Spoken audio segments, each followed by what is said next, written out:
اسلامی سال کا آخری مہینہ ذی الحج اپنے اختتام کی طرف ہے، یعنی اسلامی سال بھی ختم ہونے کو ہے اور نیا اسلامی سال وہ شروع ہونے والا ہے۔ اس موقع پر ہم میں سے ہر ایک نے کیا کرنا ہے اور ہم میں سے ہر ایک کی کیا ذمہ داری بنتی ہے، وہ ہم نے نبھانی ہے۔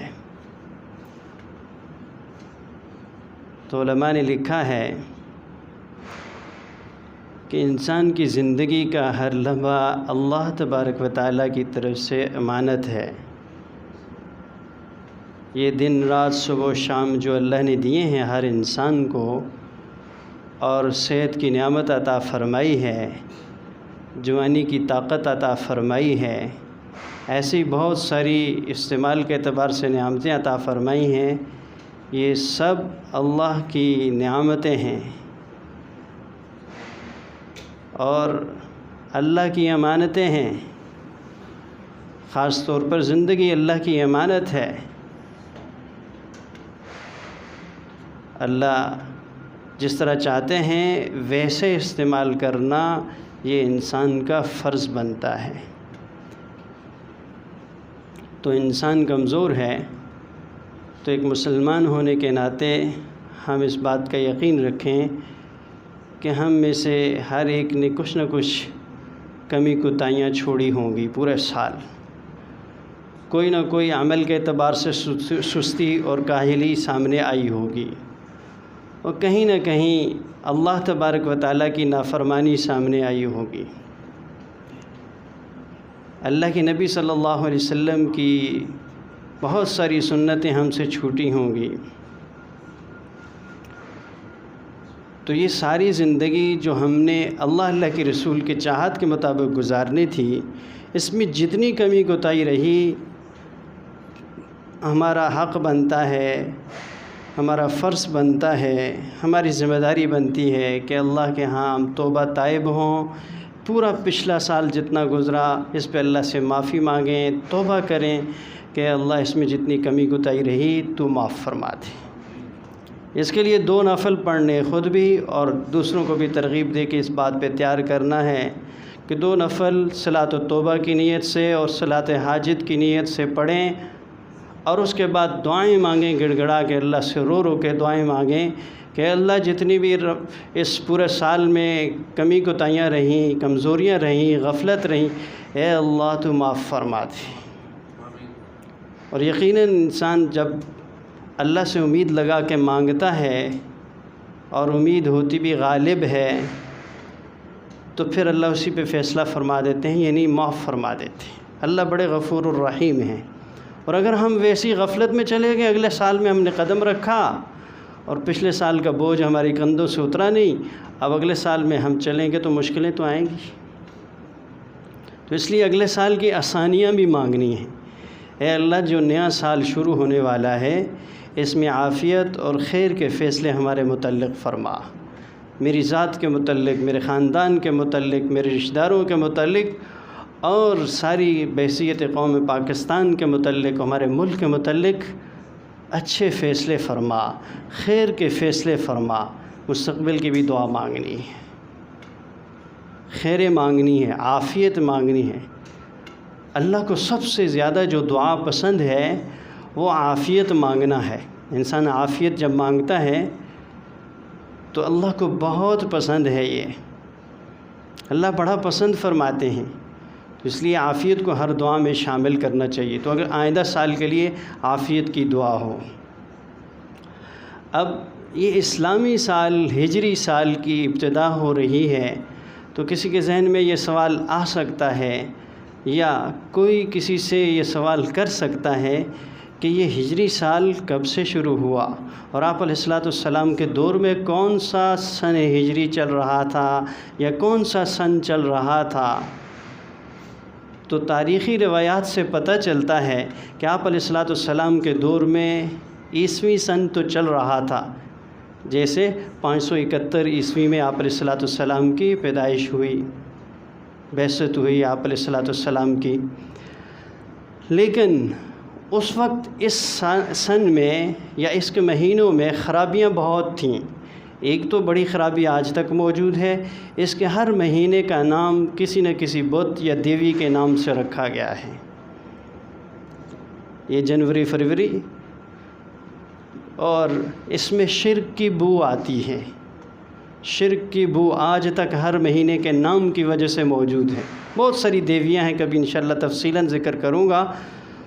تو کسی نہ کسی مشہور دیوی کے نام سے، کسی مشہور بت کے نام سے ان مشرکین نے مہینوں کے نام وضع کیے ہوئے تھے،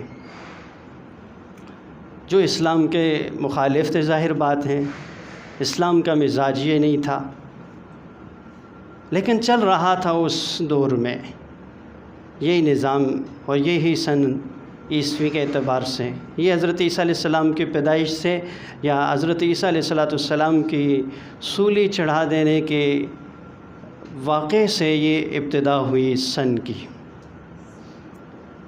تو اسلام کے مزاج کے خلاف ہونے کی وجہ سے مسلمان بڑے تنگ سے ہوتے تھے، کیا استعمال کریں کیا استعمال کریں۔ تو آپ علیہ الصلوۃ والسلام کے دور میں بھی کچھ واقعات یاد کرنے کے لیے یا کوئی کام کی تعیین کرنے کے لیے یا تو موسموں کا اعتبار کر لیتے تھے، فلاں موسم میں یا فلاں واقعے سے یا فلاں ایسی مشہور بات سے وہ نسبت کر لیتے تھے کسی چیز کو یاد رکھنے کے لیے۔ کوئی مہینہ تو طے نہیں تھا۔ تو بہرحال یہ چلتا رہا، آپ علیہ الصلوۃ والسلام کا دور، اور پھر بعثت کا دور، ظاہری حیات کا دور، اور پھر ویسے تو نبی صلی اللہ علیہ وسلم کا دور تو قیامت کے دن تک ہے۔ یہ دور بھی آپ علیہ السلام کا دور ہے۔ بعض کو مغالطہ ہو جاتے جی آپ علیہ السلام کا دور تو وہ دور تو یہ دور نہیں ہے۔ نہیں، قیامت والے دن بھی آپ علیہ السلام کا زمانہ ہی ہے۔ حدیث میں آتا ہے جب سوال جواب شروع ہو جائے گا، قیامت کا دن ہوگا، اور ساری کائنات کے انبیاء اور اولیاء اور سارے انسان جمع ہوں گے، اس دن بھی نبی صلی اللہ علیہ وسلم کی نبوت کا دن ہوگا۔ ظاہری بعثت کا دن جو ایام چل رہے تھے اور حیات کے جو دن چل رہے تھے ان کی بات ہو رہی ہے۔ تو ان کے بعد حضرت ابوبکر رضی اللہ تعالیٰ عنہ خلیفہ بنے، ان کے دور میں بھی اسی طرح کوئی چلتا رہا۔ حضرت عمر رضی اللہ تعالیٰ عنہ کے دور میں جب اسلام پھیل گیا، بہت سارے علاقے اسلام کے تحت شامل ہو گئے، تو حکومت جب پھیلی تو پھر بہت سارے حکومتی امور طے کرنے کے لیے دن، تاریخ اور سال کی ضرورت پڑی۔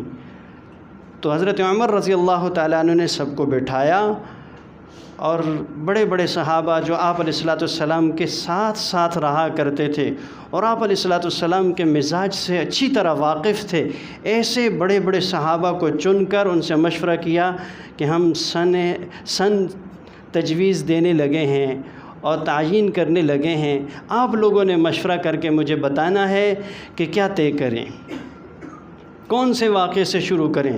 آپ علیہ الصلوۃ والسلام کی وہ دعوت کی جو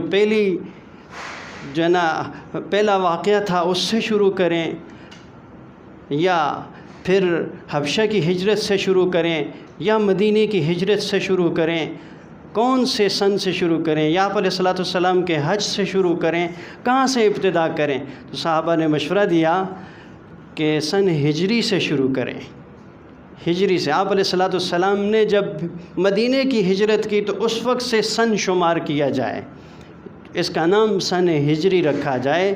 تو حضرت عمر رضی اللہ تعالیٰ عنہ نے فیصلہ فرمایا کہ سن ہجری سے ہی انشاءاللہ اب اسلامی سال شمار ہوگا۔ اور بعض روایات میں آتے ہیں کہ آپ علیہ الصلوۃ والسلام نے خود بھی اشارتاً اس کو اپنے دور میں شروع فرما دیا تھا۔ تو بہرحال یہ تو اسلامی ہجری سال شروع ہوتا ہے محرم الحرام سے، اور یہ اللہ تبارک و تعالیٰ کی طرف سے طے شدہ ہیں مہینوں کے نام اور مہینوں کی برکتیں اور مہینوں کی عظمتیں۔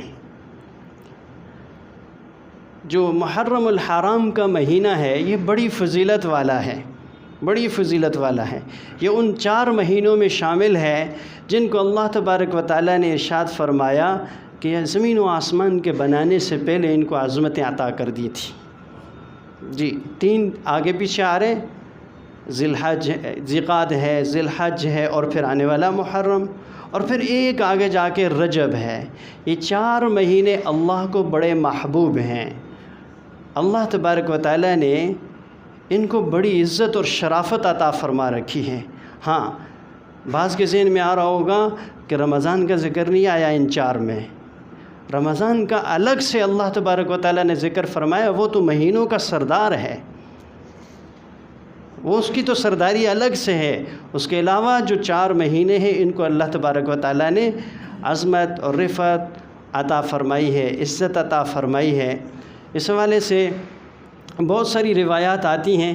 ایک روایت میں حضرت عبداللہ بن عباس رضی اللہ تعالیٰ عنہ سے روایت ہے، عبادات کے اعتبار سے اس مہینے میں بھی جیسے رمضان میں عبادات کی قیمت بڑھ جاتی ہے، ذی الحج میں عبادات کی قیمت بڑھ جاتی ہے، رجب میں عبادات کی قیمت بڑھ جاتی ہے، جیسے قیمتی اوقات کے اعتبار سے اور قیمتی جگہوں کے اعتبار سے، عزت والی شرافت والی جگہوں کے اعتبار سے اعمال میں اضافہ ہوتا ہے، ایسے ہی یہاں پہ محرم کے مہینے میں بھی اعمال میں اضافہ ہوتا ہے۔ خصوصاً روزے کے بارے میں تو وضاحت کے ساتھ روایات میں آتا ہے کہ جو ایک دن محرم کا روزہ رکھے گا، محرم کے ایک دن کا روزہ، وہ 30 روزوں کے برابر ہوگا، 30 روزوں کے برابر ہوگا۔